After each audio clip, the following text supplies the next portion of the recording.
times people try to treat this trauma as if they would treat someone who's dealing with PTSD, post-traumatic stress disorder. But here's the problem. Post-traumatic stress makes the assumption that the traumatic event is over. Right. But here, they're in a chronic state of trauma, reliving trauma every day. Not to mention broken homes, failing schools, poverty, and a host of other issues. And see, that's why we need to step in the gap for our children. That's why we need people who say that our children's lives are worth fighting for, their dreams are worth living. Now you notice I said our children, right? Because even though Kamari might not share your same complexion, he might not share your same zip code.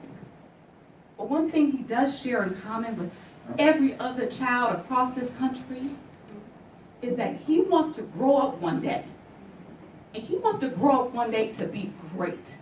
Right. And he deserves it. Every experience is neutral until you assign a meaning to it. Even those experiences that seem to be negative. Say, for instance, you got in a car accident and your car was totaled.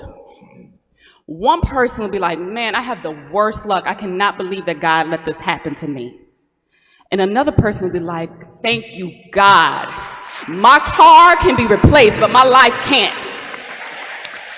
Every experience is neutral until you assign a meaning behind it. And so I had to change the way that I looked at failure and understand that failure is not a reflection of who I am. It's a part of the lessons that I needed to learn to continue to grow. Failure is a part of the growth process. And we're not only allowing people who are alive to control us, we have people controlling us from the grave. Ain't that something? We are so mad at people who aren't even living anymore because of what they've done to us.